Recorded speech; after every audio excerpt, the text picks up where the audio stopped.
Bom dia! Estamos aqui hoje na Escola Clóvis Guerra para continuarmos o nosso projeto Aprendiz de Escritor, hoje com a segunda oficina, então, do Projeto PAI, né? E a nossa oficina de hoje tem esse título aqui, ó, esse tema: Quais os gêneros textuais mais comuns e as suas diferenças de escrita? Então, vocês lembram que na aula, na oficina passada, nós falamos sobre como que a gente vai do zero até um texto, né? O que a gente tem que observar, e começamos a falar um pouquinho sobre gêneros textuais. Então, para a gente recordar o que são gêneros textuais, alguém quer falar? Alguém lembra? Lembra ou não? Então, gêneros textuais são aqueles textos que circulam na nossa vida em sociedade. Os diferentes tipos, não vamos falar tipos não, porque depois nós vamos diferenciar o que são tipos e o que são gêneros. Mas aqueles textos que a gente usa no cotidiano. Então, uma resenha, um resumo, uma redação do Enem, um e-mail, um texto também de celular também é considerado gênero textual, e aí nós vamos para os gêneros digitais, né? Então, são esses gêneros. Cada gênero textual vai ter mais ou menos uma forma de escrita, uma estrutura ali, para servir a uma função comunicativa, né? Então, vai ter gêneros que vão servir para falar sobre livros. Outros gêneros vão ser para dar opinião do autor sobre algum assunto. E por aí vai, né? Aí, gente, eles surgem ou se tornam obsoletos, obsoleto quer dizer desnecessários, né? De acordo com as necessidades sociais. Então, essa primeira imagem aí não é do tempo de vocês. Telegrama. Alguém já ouviu falar de telegrama? Já? Então, telegrama antigamente não existia, assim, não era fácil telefonar, né? Não existia internet, e houve um tempo em que a gente vivia muito bem obrigada sem internet, acreditem se quiserem, né? Eu vivi um pouco desse tempo, não havia internet, por exemplo, na minha infância, na minha adolescência, e hoje eles falam assim, o que vai acontecer com o mundo sem internet, né? Porque hoje tudo depende. Então, vocês já viram um filme, eu não me lembro o nome agora, tipo assim, acaba a internet, avião cai, já viram? Como é que chama aquele, você lembra, Diogo? Não, é o mais recente. Hã? Não, mas tudo tem mais ou menos essa questão, né? Mas então, não havia internet e havia o telegrama. O telegrama era assim: através da eletricidade, dos cabos elétricos, a pessoa num lugar lá, você colocava o seu texto, era contado por letra, então era caro. Então você diminuía, resumia muito a sua mensagenzinha, e aí a pessoa ia colocando os códigos lá, com batidinhas no chamado telégrafo, e aí ia para outra região, outra cidade, a pessoa lá entendia o código e passava para letras. E aí, hoje em dia, nós temos o Telegram, que nada mais é do que uma adaptação, né, muito moderna, na qual é um parente do WhatsApp, que vocês já conhecem, né? E faz mais ou menos a mesma função, só que instantaneamente, né, para o mundo inteiro, e de uma forma assim, que se você tiver os dados ali, você consegue quase que sem custos, né? Então, é uma evolução dos gêneros textuais. Tá. Podemos dizer, gente, que os gêneros textuais são a materialização dos tipos textuais. Ah, professora, agora já inventou mais uma coisa, gênero e tipos. Sim, nós temos os gêneros textuais e os tipos textuais. E a gente tem que diferenciar, porque às vezes as pessoas usam como sinônimos, mas não são. Então, para explicar mais ou menos, vamos imaginar uma cidade. Então, na cidade, nós temos as construções, cada uma com uma função, cada uma com uma predominância do material. Então, nós temos escolas, hospitais, casas, né, praças, asfalto. Então, são assim, meio que inúmeras as construções, não é? Mas os materiais que as compõem são limitados. Então, nós temos tijolo, cimento, né, madeira, telhas, portas e por aí vai. Então, a gente pode considerar que os materiais que compõem são os tipos textuais. E as construções, cada uma com sua função, há os gêneros textuais. Vamos ver mais um pouquinho. Então, os tipos textuais, gente, eles também são formas de texto com uma escrita mais ou menos própria e que vão atender determinadas finalidades. Tá muito parecido um conceito com o outro, não tá? Mas vai ficar mais fácil vocês entenderem agora. Nós só temos 5 tipos textuais. Alguns professores, alguns estudiosos colocam mais um tipo aí, mas na verdade são esses aí. Então, por exemplo, nós temos texto narrativo, texto descritivo, texto expositivo, argumentativo e injuntivo. O narrativo são das histórias, né? É aquele texto que ele é escrito para narrar uma história. Então, ele tem 5 componentes. Eu tenho o enredo, que é a própria história. Nesse enredo, eu vou ter personagens que participam, eu vou ter um narrador que conta a história, que pode ser o personagem ou não, o tempo em que se passa e o espaço, que é o local, tá?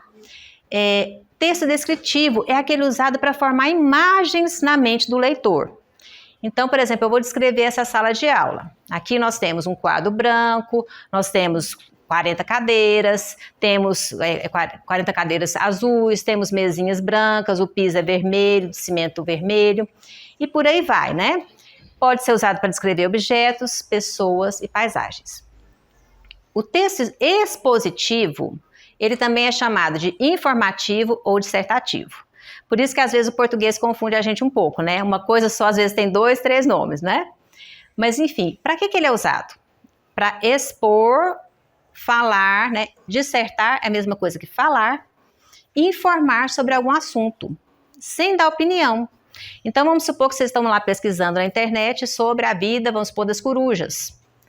Aí você vai ter um texto lá expositivo. As corujas são animais, são aves, né? Têm hábitos noturnos, vivem não sei quantos anos e por aí vai. Moram em buraquinhos na terra e por aí vai, né? Então ele não deu opinião. Agora, quando eu quero dar uma opinião sobre algum assunto, aí já passa para o texto argumentativo. Por quê? Vai ter argumentos no meu texto para eu poder dizer, olha, minha opinião é essa, eu acho que ela é válida, porque esses argumentos aqui são válidos, certo? E também nesse texto eu posso colocar dados de pesquisas, citações, certo? Aí, e temos um último tipo de texto, que é chamado de injuntivo ou prescritivo. Injunção, gente, é a mesma coisa que orientação, né? E prescrição é o quê? É uma ordem, né? Ou uma maneira de você agir. Então, são textos usados para dar instruções ou ordens. Então, eu pego uma receita médica, ali tem um texto injuntivo. Eu pego uma manual de instrução, um texto injuntivo também.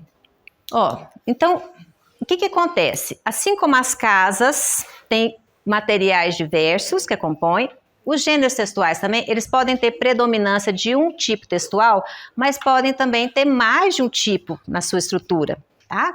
Então, por exemplo, eu vou escrever um diário, eu quero contar como é o meu dia a dia. Eu tenho ali a narração. Eu fui para a escola, ali eu fiz isso, fiz aquilo, depois eu saí com os amigos e tal. E posso também descrever. Eu fui numa praça, a praça tinha muitas árvores, etc. E aí vai, né? Então, por exemplo, as campanhas publicitárias, que nós vamos ver daqui a pouco, elas têm texto injuntivo, né?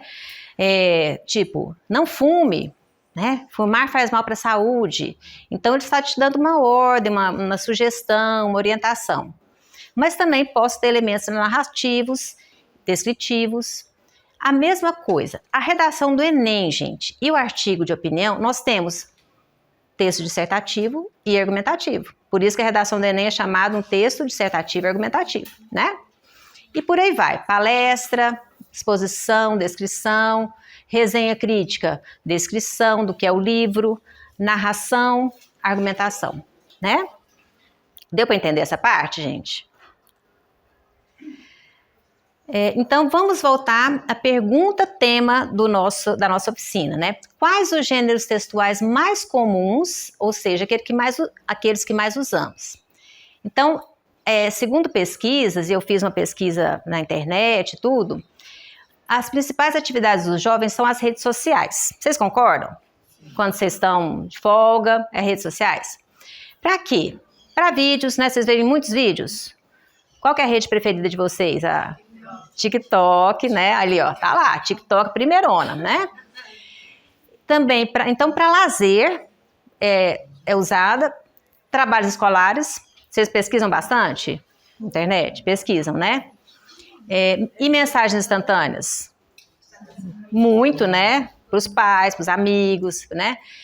Então, esses gêneros aí, eles já são gêneros digitais, porque eles estão no mundo ali digital, virtual, mas eles têm também texto. Eu posso imprimir, né? Como eu imprimi várias coisas aí para vocês. Agora, no Enem, e eu estou querendo já dar uma preparada de vocês para o Enem, para a redação do Enem, né? Claro que vocês ainda são muito jovens, mas já para vocês ficarem antenados sobre o que é. Os gêneros que mais vão aparecer nas questões são os jornalísticos, os literários e os publicitários. Então, os jornalísticos, eles vão pegar trechos de artigo de opinião, trechos de reportagem, charges, porque a charge também é um gênero jornalístico, aparece nos jornais, né? Os literários, muito poema que aparece no Enem para vocês interpretarem, trechos de contos, trechos de crônicas, e os publicitários, que são muitos cartazes mesmo, né? Então, em um panorama amplo... Oi, pode entrar. Pode entrar, Geli. Pode passar aqui. Bom dia. Então, em um panorama amplo, gente, as notícias, as reportagens, os artigos de opinião, as resenhas, os resumos, além dos textos literários, são os mais comuns, né? Incluindo os virtuais, tá bom? Vocês concordam, gente, com essa pesquisa que fizeram? Sim? Se alguém quiser perguntar alguma coisa? É obrigatório fazer o Enem quando nós tiver maior de idade assim, ou é opcional? Assim, não é obrigatório, né? Mas a maioria das faculdades, das universidades, hoje em dia, leva em consideração para a pessoa entrar lá nessa instituição, que ela faça o Enem, né? Em algumas faculdades ainda é o vestibular, certo? Então, o Enem é bom porque você faz e você tem uma... dependendo da sua nota, saiu aqui, você tem uma possibilidade de escolher várias faculdades, né? Então, vamos lá. Pode começar, Matheus? Então, os cartazes publicitários no Enem. Isso aqui é uma questão de um Enem passado. Aí nós temos... Vamos imaginar que os cartazes publicitários, normalmente eles têm linguagem verbal, ou seja, texto, e não verbal. Pode ser um desenho e pode ser uma foto. Tá dando para ver o que é essa foto aí? O que tem nessa foto? Árvores, né? Parece que são eucaliptos, não é? Então, só para contextualizar, é um cartaz de uma fábrica de papel, de celulose. E olha o que está escrito lá. É dessa floresta que sai o Chapeuzinho Vermelho. Nossa, nós temos um pombo aí, né? Fazendo barulho. Dá para continuar? Então, é dessa floresta que sai o Chapeuzinho Vermelho, João e Maria, os irmãos Karamazov, a Dama das Camélias e os Três Mosqueteiros. Que são esses nomes aí, gente? Chapeuzinho Vermelho. Personagem, né, da história. João e Maria. Também, né? Conto de fada. Os irmãos Karamazov, a Dama das Camélias e os Três Mosqueteiros são clássicos da literatura, né? São livros muito famosos. Então, quando ele coloca essa imagem das árvores, das florestas, de onde sai o papel, e coloca isso aqui embaixo, o que esse cartaz publicitário está querendo dizer para mim, que estou lendo lá? O que vocês acham? Sim, mas qual que eu acho que eu não falei direito. Assim, qual que é o objetivo da empresa quando coloca esse cartaz? Criar uma imagem positiva da empresa, né? Tipo, gente, a gente está arrancando árvores, mas é para uma boa causa, seria isso, né? Então, vejam que pode ser convencer o leitor, persuadir, né? Ai, meu Deus, de novo aqui. Então, a questão no Enem era a seguinte, tem algumas palavrinhas difíceis aí, mas só para a gente se ambientar, né? Nesse cartaz publicitário de uma empresa de papel e celulose, a combinação dos elementos verbais, ou seja, texto, e não verbais, ou seja, figura, visa, olha só, justificar os prejuízos ao meio ambiente ao vincular a empresa à difusão da cultura? Pode ser, né? Não tá errado, não. Incentivar a leitura de obras literárias ao referir-se a títulos consagrados do acervo mundial, será que é o objetivo principal? Não, né? Seduzir o consumidor ao relacionar o anunciante às histórias clássicas da literatura universal? Mais ou menos, né? Não está totalmente errado, mas eu acho que não é isso. Promover uma reflexão sobre a preservação ambiental ao aliar o desmatamento aos clássicos da literatura? Não, né, gente? Esse aí de jeito nenhum. E a última, que é construir uma imagem positiva, né, do anunciante ao associar a exploração alegadamente sustentável à produção de livros. Então, veja que os cartazes publicitários, então, eles têm essa questão. Eles podem servir para seduzir a pessoa, né? Olha, compre aqui nosso chocolate, que nosso chocolate é maravilhoso, ele faz isso. Incentivar algum hábito saudável, né? Justificar esses prejuízos, veja só. Então, várias coisas que os cartazes servem, tá? Sempre nessa pegada aí, ó. Agora vamos falar sobre os textos jornalísticos, porque eles também estão presentes no nosso cotidiano e no Enem. Então, lembra da notícia de jornal? Já falamos na primeira aula, só para recordar. É um texto curto, objetivo, que visa informar sobre um fato social recente. A notícia não pode ficar velha, né? E ela é um texto mais informal, né? Sem muita erudição e impessoal. E com 5 elementos principais, que são o quê? Quem lembra? A notícia vai contar o quê? O que aconteceu, como aconteceu, com quem, né? Quando e onde, né? E já a reportagem, gente, ela vai ser como se fosse um aprofundamento da notícia, falando assim de uma forma simplificada. Ela normalmente pode ser a busca pelos porquês de algum problema social, ou então eu posso falar sobre alguma personalidade, né? Vamos supor, eu quero fazer uma reportagem sobre a vida do Neymar, por exemplo, do Pelé. Então eu posso pesquisar lá fundo sobre isso, né? Como que foi a infância dele? Como que ele começou a jogar bola, né? Fazer entrevistas. Então a reportagem, ela pode ter entrevistas, pode ter pesquisas, né? Opiniões, interpretações da pessoa que escreve. Então, na reportagem, o autor aparece, ele pode aparecer, né? Então, vamos ver aqui um exemplo, uma prática. Em 2014, se não me engano, houve um incidente, não sei se pode ser chamado assim, mas uma escola rural em Rio Verde, né? Os alunos estavam lá na hora do recreio e passou um avião agrícola, daqueles que jogam agrotóxico, né? Veneno nas plantações, e jogou veneno em cima da escola. Então, vários alunos foram intoxicados, professores, foi uma tragédia mesmo. Então, isso aí na época foi noticiado, tá vendo? Escola atingida por agrotóxico jogado de avião passa por limpeza em Goiás. Notícia, né? Aí depois, esse ano, no começo do ano, ou no final do ano passado, fizeram uma reportagem, porque depois de 10 anos, o que aconteceu, né? Então, como que foi a manchete? Impune agrotóxico despejado por avião sobre escola goiana, completa 10 anos. E aí eles foram pesquisar, foram entrevistar o professor, que ficou mais afetado, mais intoxicado, foram ver quem que foi, alguém foi punido, né? O que aconteceu com essas pessoas que jogaram esse agrotóxico? Então é uma reportagem, um texto mais longo, mais aprofundado. Outro gênero textual que a gente utiliza bastante, vocês alunos, são os resumos informativos, né? Então, no resumo, ele vai sintetizar o texto, retirando dele as partes principais. Não é uma cópia, então eu vou pedir para vocês, faça um resumo vamos supor, dos Irmãos Karamazov, que é um livro famoso. Vocês não vão copiar lá os parágrafos, vocês vão, o que eu entendi desse texto, quais que são as principais ideias aqui, e aí sim é um resumo, tá? E o resumo informativo, ele também não vai dar muita opinião. Então vamos ver aqui um resumo sobre agrotóxicos que tinha se não me engano, no site Toda a Matéria.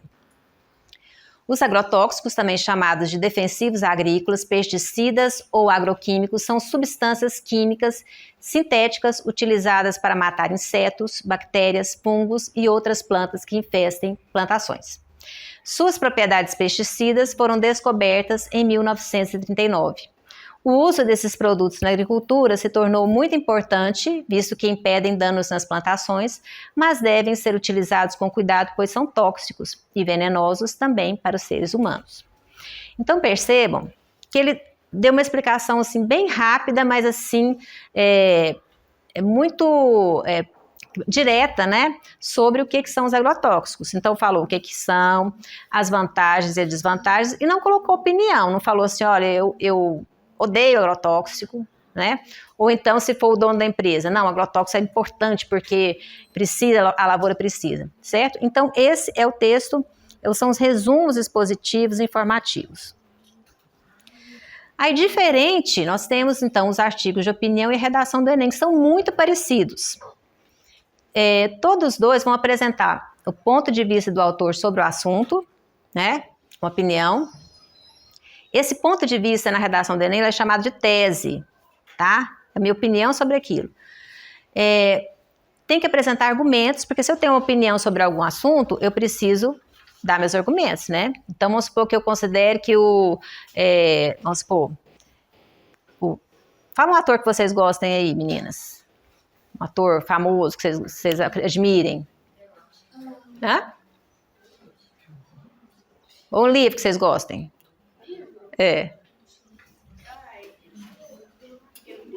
Pequeno Príncipe.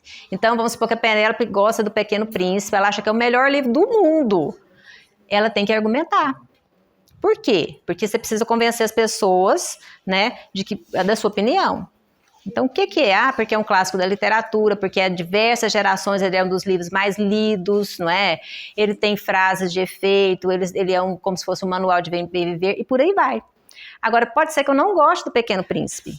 Então, eu vou dizer, olha, eu não gosto do Pequeno Príncipe por isso, por isso, por isso. Aí eu tenho que argumentar, por que eu não gosto, entendeu? Então, a opinião, ela é uma coisa, ela pode ter o contraponto. Eu posso discordar de uma opinião, tá? Agora, qual que é a diferença, então, da redação do Enem e do artigo de opinião? A redação do Enem, o texto é impessoal, ou seja, eu não apareço, eu não posso falar assim, eu acho que no Brasil a intolerância religiosa é isso. Não, eu não apareço. No artigo de opinião eu posso aparecer. E na redação do Enem nós temos a chamada proposta de intervenção, que eu acho que eu falei um pouquinho na primeira oficina, mas o que é isso? No último parágrafo, eu coloco o que é a minha sugestão para melhorar aquele problema social, né? E essa sugestão, ela tem que ter alguns elementos. O que será feito para melhorar o problema, quem fará, como fará e detalhar um pouquinho, né?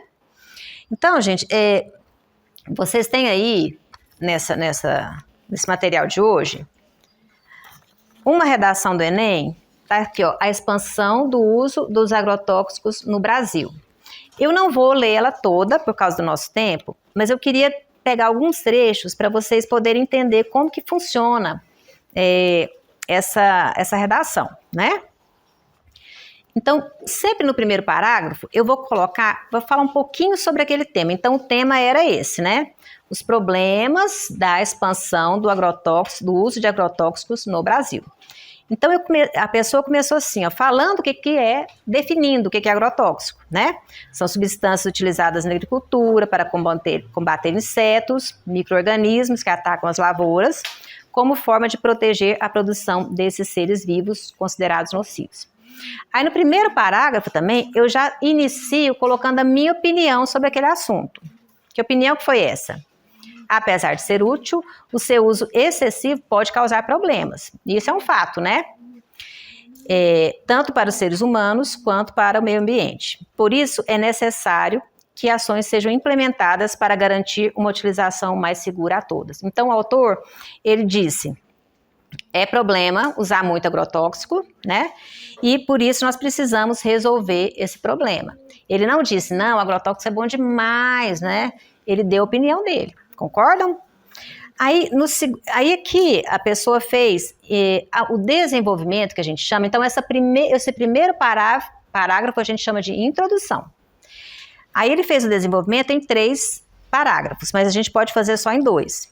Então no primeiro parágrafo ele colocou dados do IBGE, que é o Instituto Brasileiro de Pesquisas, né?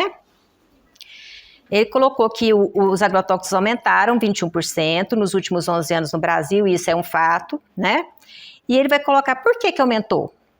Aí ele vai dizer, ele vai dar algumas causas, né? Primeiro, que aumentou a área cultivável, porque aumentou, a população aumentou, né? E também porque houve um aumento da exportação. Então, a população aumentou, precisa comer. A exportação aumentou, então o que eles fizeram? Desmataram mais e usaram mais agrotóxico, né? Então, isso aqui é um argumento para justificar o aumento do uso. E aí ele coloca outra opinião dele, outro argumento, que é os agrotóxicos aumentaram o uso porque existe uma facilidade de acesso dos agricultores a esses produtos, que são mais baratos, né? Então, não existe uma conscientização ambiental dos ruralistas para essas formas ecológicas de lidar com esses bichinhos que atacam as lavouras, né? Então, ele coloca aqui também o seguinte, que os agrotóxicos, eles aumentam realmente o rendimento das lavouras, mas eles, se usados de forma indiscriminada e excessiva, eles vão provocar consequências sérias para os seres humanos e para o meio ambiente. E aí ele vai falar um pouquinho sobre isso. Então, tudo isso são argumentos e opinião, né? Aí, no último parágrafo, olha só, ele vai fazer a proposta de intervenção. Como que nós podemos melhorar esse problema? Dessa forma, é necessário que ações sejam implementadas em nosso país para que o uso de agrotóxicos seja realizado de forma a garantir o equilíbrio de nossos ecossistemas e a saúde daqueles que trabalham no campo, né? Ó.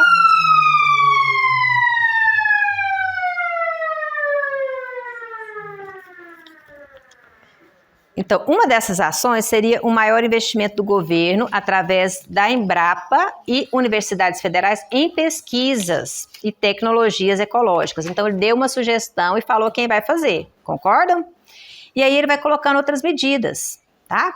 E aí ele termina assim, essas ações combinadas com a conscientização da população através de campanhas da televisão, ou seja, mais uma ação, poderiam ajudar os brasileiros a usufruírem de uma alimentação mais saudável e de uma natureza mais conservada. Então, ele fechou a redação dele. Então, em casa, gente, vocês deem uma lidinha, porque isso aqui vai ajudar vocês depois para produzirem a própria redação do Enem de vocês, né? Então, além dos gêneros textuais, nós temos os literários. Os literários, vocês vão ter oficinas sobre eles no dia 4 de abril, 11 de abril e 19 de abril. Aí serão com outras escritoras, tá? Mas então, os gêneros literários, eles são caracterizados por terem uma maior liberdade criativa e eles não têm uma função muito definida, né? Eu posso escrever um conto para entreter vocês. Posso escrever um conto para falar sobre algum assunto que me incomoda, né? Alertar sobre algum problema social. Então, o conto, ele é uma história curta, é um texto narrativo curto, nas quais eu vou ter aqueles elementos ali que eu falei, né? Enredo, narrador, personagem, espaço e tempo. Já a crônica, ela vai se diferenciar, vou fechar aqui só um pouquinho. Ela vai tá terminando, tá, gente? A crônica, ela vai se diferenciar do conto por apresentar um relato sobre uma situação do cotidiano. Então, é uma narrativa também. Mas normalmente é para gerar uma reflexão do leitor sobre a nossa realidade, a realidade em que vivemos. E o poema, gente? É um texto que pode ser estruturado em forma de versos, mas existem poemas que não são estruturados em forma de versos. A característica, então, é o quê? Uma linguagem mais livre, mais imaginativa e lírica, ou seja, muita metáfora, muita figura de linguagem, é uma linguagem que a gente diz que é bonita, né? Aí eu trouxe um exemplo, gente, de um mini conto, que é uma história bem curtinha. Hoje nós já temos até os nanocontos, que são contos que às vezes só tem uma frase. Esse conto aqui, gente, esse mini conto é meu, é minha autoria. E eu achei interessante porque ele foi publicado numa revista virtual que se chama Bula, que roda, o pessoal gosta muito da revista Bula, e depois o pessoal começou a usar em concursos, em provas, e isso aqui foi usado por uma questão do Instituto Federal do Tocantins. Então eu fiquei assim feliz, né? Mas olha só, Mundo Cão. Um menino pede esmola enquanto segura um cachorrinho. Uma mulher vê a cena e diz, comovida, pobrezinho. O menino levanta os olhos esperançoso. Me dá seu cachorro, eu cuido dele. Ele aperta o filhotinho nos braços e depois o entrega, resignado. Pelo menos um deles teria um lar. Então, Mundo Cão é uma expressão que a gente utiliza para falar o seguinte, nossa, para falar sobre as coisas ruins da vida, né? Ai, a pessoa vive uma vida de cão, né? Se bem que hoje em dia tem muito cachorrinho vivendo melhor do que a gente, né? Mas aí tinha um menino com um cachorrinho, menino em situação de rua, na mão, veio uma senhora que provavelmente tem uma situação financeira boa e disse, pobrezinho, o menino pensou que estava falando de quem? Dele, né? Do menino. Falou assim, nossa, essa mulher vai me levar para casa dela. Mas aí quem que ela pede? O cachorrinho, né? Então, isso aí é para falar que às vezes nós não damos tanta atenção para o ser humano. Claro que os cachorrinhos merecem lares, né? A gente não quer ninguém na rua. Mas aqui é para falar sobre isso. A gente, às vezes, muda a nossa prioridade, então, de atenção, né? Estamos finalizando, só para dar uma passadinha sobre gêneros digitais. Então, são quais? Todos esses. Mensagem via celular, os GIFs, memes, emoticons. Então, a linguagem digital, ela é totalmente diferente, né? Olha nessa mensagem aqui, o internetês, cheio de abreviações, né? Não tem acentuação. Então, às vezes, para a gente, para a minha geração, é até difícil entender o que está escrito ali. E uma das características também das mensagens de celular é que se eu fico na dúvida, ou se eu estou com pressa, eu tenho muita coisa para falar, eu uso o quê? O corretor também é interessante, que às vezes ele também corrige até demais, né? Corrige errado. Mas nós usamos áudios, não é? Usamos áudios. E os GIFs são o quê? Eu tô com preguiça de falar, nossa, eu tô alegre, que coisa boa. Eu coloco lá uma figurinha, né? Um cachorrinho lá sorrindo. Então, é um outro tipo de universo que vocês já estão bem ambientados com ele, né? Bom, como a nossa oficina, ela pressupõe uma prática de escrita, gente, eu coloquei essa seguinte prática para vocês fazerem um artigo de opinião, ou seja, um texto dissertativo argumentativo. Esse texto, se vocês já quiserem caprichar nele, caprichar na letra, e vocês já podem fazer e entregar para a professora Gelli, porque ele pode concorrer ao concurso. Daqui a pouquinho nós vamos falar sobre o concurso, tá? Então, o que eu pedi para vocês? Para vocês fazerem um artigo de opinião sobre o aumento de casos de dengue na cidade. É um tema interessante, não é, professora? Muito interessante. E aí, que argumento que você vai, que ponto de vista que você vai defender, né? Por que será que está tendo esse aumento? De quem será a culpa? O que pode ser feito? E para você fazer, então, o seu texto em 3 parágrafos, né? O primeiro para introduzir o assunto, apresentar seu ponto de vista. O segundo para desenvolver seus argumentos. E o terceiro para apresentar sugestões para a melhoria do problema. Como se fosse quase uma redação do Enem, tá? Quem vai fazer o quê, né? Como será feito para melhorar esse problema. Certo? Então, gente, boa atividade e muito obrigada, tá? Alguém tem alguma dúvida sobre essa matéria? Não? Então, muito obrigada, tá, gente?